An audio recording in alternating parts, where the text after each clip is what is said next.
दिया दिखाना है। तो जो विद्वत समाज है उसमें कोई ऐसा नहीं है जो सर को ना जाने, पर विद्यार्थियों के लिए सर की जो आलोचना संबंधित महत्वपूर्ण काम है उसकी सिर्फ एक दो बातें मैं बता दूं।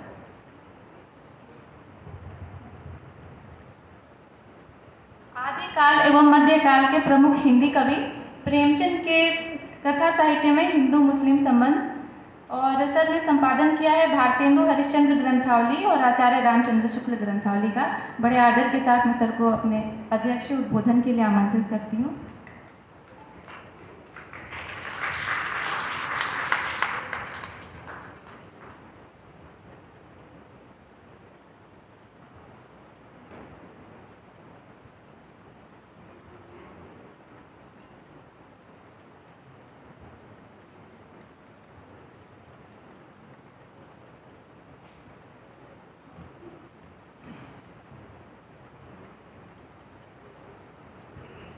समादरणीय मंच, सभागार में उपस्थित विद्वत समाज, छात्र छात्राओं, मित्रों, कुछ शिष्य भी दिखाई दे रहे हैं तो इसलिए वो भी शिष्य, हालांकि वे अब आचार्य हो गए। मेरा परिचय दिया जाता है तो कहा जाता है कि मैं जवाहरलाल नेहरू यूनिवर्सिटी से हूँ।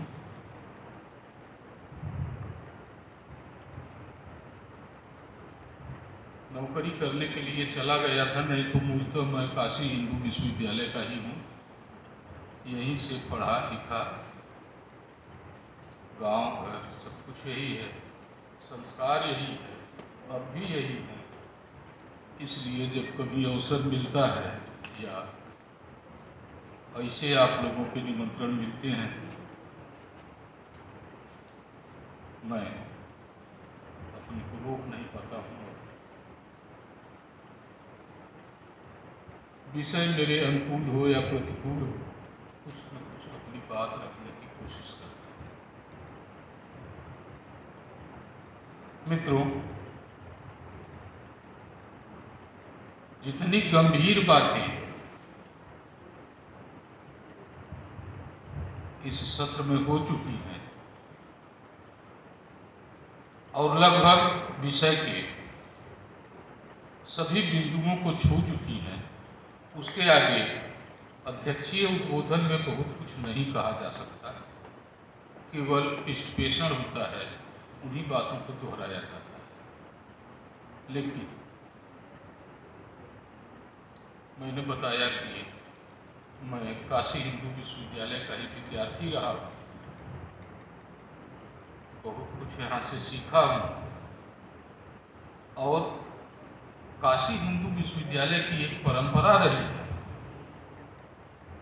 कि यह हमेशा विषय को नवीन ढंग से पेश करता रहा है। केवल मानवती में ही नहीं, ज्ञान के, विज्ञान के अन्य दूसरे अनुशासनों में। कैसे, थोड़ी सी मैं अपनी बात पर वहां आऊं उसके पहले, चूंकि मामला या विषय भक्ति से संदर्भित है और सगुण भक्ति से संदर्भित है, इसलिए भक्ति के स्वरूप पर और समाज के स्वरूप पर, दोनों पर विचार करना हमारा फर्ज है। बातें तो बहुत पुराने समय से की गई, वेद से की गई, उपनिषदों से की गई, पुराणों से की गई।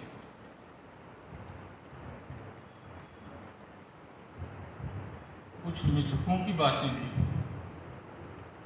मित्रों, अगर आप वैदिक काल के साहित्य को देखेंगे तो हमारा हर मंत्र दृष्टा और मंत्र सृष्टा ऋषि इस बात को लेकर के परेशान है, यह संसार तो है, चल भी रहा है, लेकिन इसको चलाता कौन है? और वह बड़े निर्भीक स्वरों में कहता है कि कौन चला रहा है इसे हम अभी नहीं जान पाए, हम नहीं जानते, कोई है जो चला रहा है, कौन है हम नहीं जानते, और उसी को वह ब्रह्म का नाम देता है। ये एक ब्रह्म है जो समाज को चला रहा है। और आप देखें कि उसी ब्रह्म के निरूपण में हमारे पुराण, उपनिषद या बाद के जो भी साहित्यिक रचनाएं भी जिनको आप कहते हैं वे विकसित होती रही है, बनती रही हैं। भक्ति के तमाम स्वरूप बनते रहे हैं, जिनकी विस्तृत चर्चा यहाँ हो गई। निर्गुण की बात हो गई, सगुण की बात हो गई, सूफी संतों की भी थोड़ी सी बात हुई, या और प्रकारांतर से ईसाइयों के यहाँ या दूसरी जगह पर जिस तरह की जो चीजें आई उन सब पर भी चर्चा हुई। हमारे यहाँ हिंदी का भक्ति काल, जिसे हम 1375 से 1700 तक, चूंकि शुक्ल जी कह गए हैं इसलिए आज हम भी उसको मानते हैं, तो इस भक्ति काल के जो प्रारंभिक लगभग 200-300 साल का साहित्य है, वह साहित्य तो हमारे अपने सांसारिक जीवन पर तो कम विचार करता है, हमें मोक्ष कैसे मिलेगा इस पर ज्यादा विचार करता है। इस जीवन के बाद हम क्या होंगे, इस जीवन में हम कैसे हैं, क्या है, हमारी दशा क्या है, समाज की दशा क्या है। हमें केवल अपने महान कवियों के यहाँ इसके संकेत मिलते हैं, लेकिन भक्ति कैसी होनी चाहिए, भक्ति का स्वरूप कैसा होना चाहिए, हमारी मर्यादा कैसी होनी चाहिए, मर्यादा पुरुष कैसा होना चाहिए, किस तरह से जीवन का निर्वाह करना चाहिए, जीवन में किन किन वृत्तियों का पालन करना चाहिए, किन किन वृत्तियों से बचना चाहिए, यह हमारे यहाँ भरा हुआ है। वह चाहे आप उसे निर्गुण भक्ति का साहित्य कहें या सगुण भक्ति का साहित्य कहें। एक और मुझको बहुत अच्छा मिला, जो एक नई परंपरा मुझे लगी कि आज दुनिया साहित्य के समाज शास्त्रीय अध्ययन के पीछे भाग रही है, और साहित्य के समाज शास्त्रीय अध्ययन की दो परंपराएं होती हैं। समाज के माध्यम से साहित्य का अध्ययन करना और साहित्य के माध्यम से समाज का अध्ययन करना। हमें यह अच्छा लगा कि आज हम साहित्य के माध्यम से समाज का अध्ययन करने जा रहे हैं, और ऐसे काल से समाज को खींच करके ले आना चाहते हैं जिस काल के साहित्य में समाज कम। कुछ लोगों को मेरी बातें क्योंकि तुलसी के सामाजिक संदर्भों पर, सूर्य के सामाजिक संदर्भों पर, या और दूसरे भक्त कवियों के, प्रेम कवियों के या संत कवियों के सामाजिक संदर्भों पर बहुत बात हुई है, लेकिन उन सामाजिक संदर्भों में अगर आप तत्व खोजिए तो वे कौन कौन से सामाजिक संदर्भ हैं जो कि निकल करके हमारे सामने आते हैं, और जिस यथार्थवादी ढांचे का आज हम अध्ययन करने का प्रयास करते हैं या इस बात पर जोर देते हैं कि हम यथार्थ से टकराएंगे, यथार्थ से टकरा करके अगर उसको सही सही कह पाएंगे तो कहेंगे, नहीं तो हम थोड़े आदर्शवादी हो जाएंगे। आप प्रेमचंद ने भी कहा ना कि मेरा यथार्थवाद आदर्शोन्मुख है। यह है क्या? क्या यह साहित्य की शब्दावली है? या अगर साहित्य की शब्दावली है तो इस साहित्य के पहले कहाँ पनप रहा था? यथार्थ भी कहाँ पनप रहा था? आदर्श भी कहाँ पनप रहा था? मित्रों, कुछ दूर की कौड़ी ले आनी होगी और ये देखना होगा कि ये दोनों शब्द हमारे यहाँ समाज विज्ञान से आए। जो जैसा है, यथार्थ यही है, जो जैसा है और जो जैसा होना चाहिए। यही जो जैसा होना चाहिए एक ऐसा शब्द है जो आपको संयुक्त राष्ट्र संघ की स्थापना के लिए विवश करता है। कहना मैं यह चाहता हूं कि जब इन दोनों माध्यमों से हम कुछ पॉजिटिव चीजों की पहचान करेंगे तो किसी बड़े उद्देश्य तक पहुंचेंगे। राम भक्ति का साहित्य और कृष्ण भक्ति का साहित्य हमें उन्हीं पॉजिटिव तत्वों की ओर संकेत देता है। किन किन रूपों में संकेत देता है? क्योंकि बातें बहुत हो गई हैं, मैं बहुत उदाहरण नहीं दूंगा, बहुत बातें नहीं करूंगा, लेकिन कुछ बातें जरूर हैं जिन पर कि आप ध्यान दीजिए, पढ़ते समय ध्यान दीजिए, अपनी परंपराओं पर, अपनी लीलाओं पर, अपनी मर्यादाओं पर विचार करते समय ध्यान दीजिए। किस तरह से एक दीनहीन व्यक्ति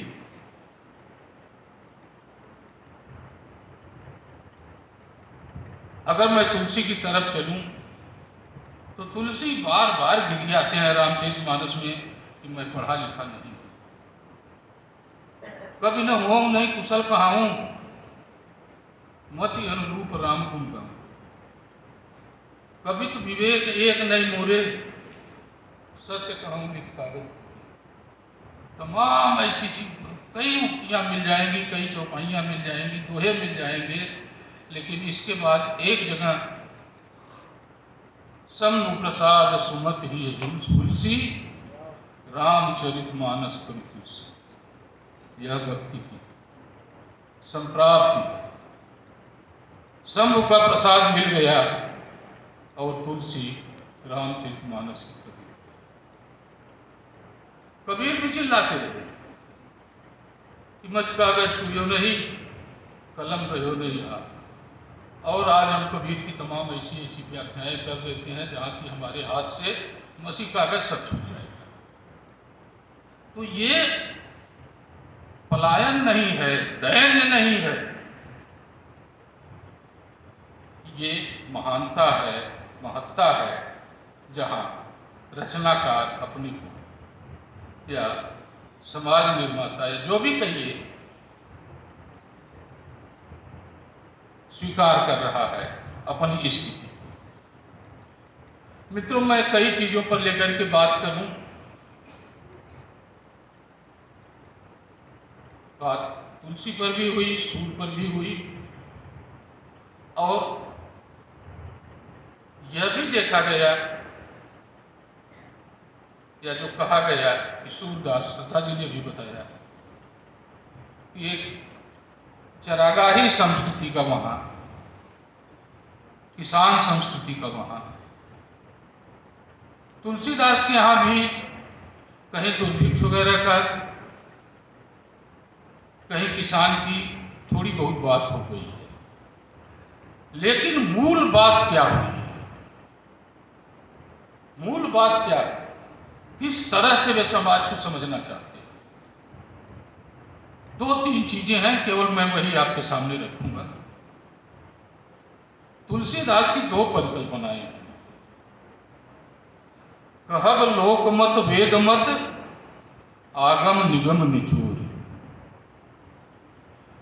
कि मैं लोकमत भी कहूंगा, वेद मत भी कहूंगा। समाज के संचालन के लिए ये दोनों मत जरूरी है। और आप जानते हैं कि लोक शास्त्रों का उस तरह से पालन नहीं करता। वह अपना शास्त्र बना लेता है। तुलसी जो है शास्त्रीय मर्यादा को भी नहीं छोड़ सकते और लोक को भी नहीं छोड़ सकते। मतलब कि मैं भक्त की बात करूंगा, अवतार की बात करूंगा, लेकिन लोक में रखकर ही उसे प्रतिपादित कर पाऊंगा। इसीलिए तुलसी के राम लोकनायक। कहब लोक मत वेद मत आगम निगम निचोर। और यही नहीं, वे तो पूरी राम कथा को सरयू नदी बताते। सरयू नाम सुमंगल मूला लोक वेद मत मंजुल पूला। मैं जिस कथा की बात कर रहा हूं वे सरयू नाम की नदी है, जिसके लोक और वेद दो किनारे हैं। मित्रों, तुलसी ने वही कह दिया है, वही साफ कर दिया है कि लोक और वेद कभी आपस में मिलेंगे नहीं, और अगर आपस में मिलेंगे तो नदी का अस्तित्व समाप्त हो जाएगा, नदी नहीं मिलेगी। इसके अलावा देखिए, हमारा यह भक्ति काल का जो समाज है वह उतना ही नहीं है जितना हमारे काव्यों में। सबसे जटिल समाज है, जहां संस्कृतियां टकरा रही थी, जहां पद्धतियां टकरा रही थी, जहां संप्रदाय टकरा रहे थे। संप्रदाय मीन्स आज की सांप्रदायिकता नहीं, शैव, शाक्त, वैष्णव, जैन, बौद्ध, यहां भी संघर्ष था। हिंदुओं में, मुसलमानों में संघर्ष था। एक नई संस्कृति, एक नया धर्म, एक नया दर्शन हिंदुस्तान के सामने आ गया था, और जहां हिंदुस्तान की बड़ी आबादी यह देख रही थी कि दुनिया में तो ऐसा भी कुछ है जहां सभी लोग समान हैं, जहां एक ही ईश्वर की इबादत है, और यह देख करके वह उसकी तरफ खिंच भी रही थी।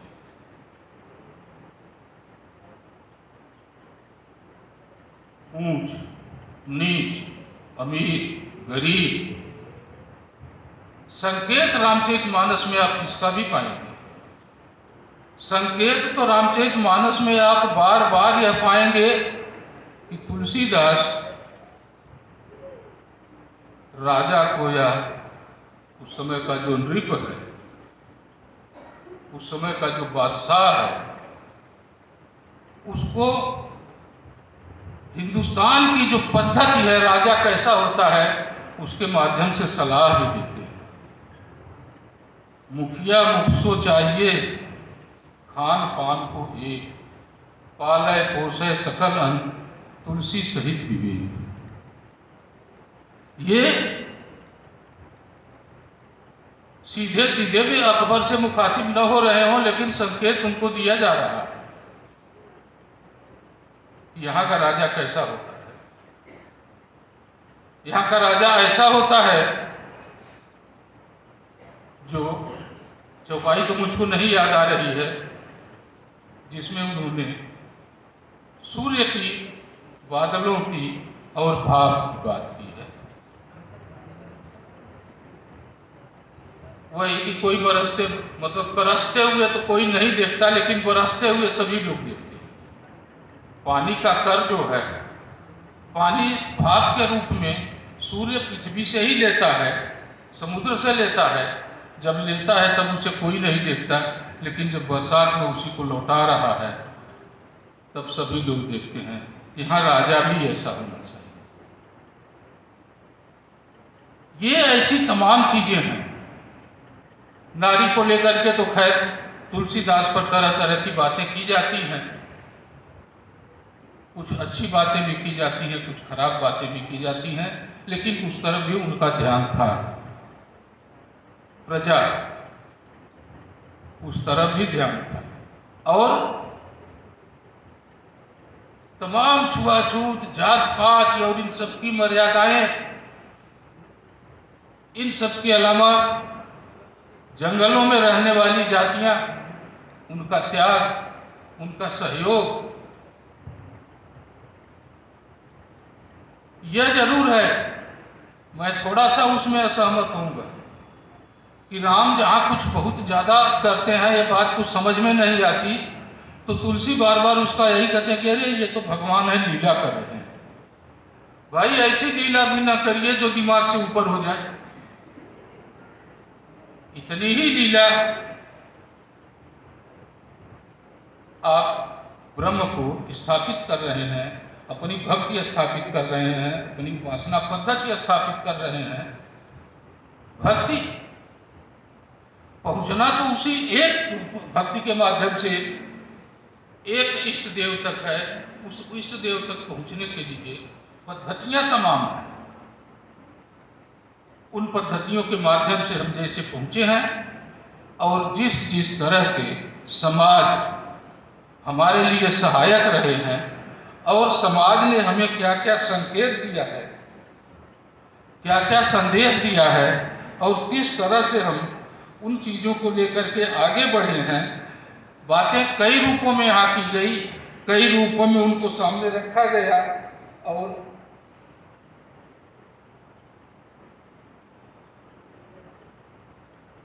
कहीं रस, भाव, भरत मुनि, विभाव,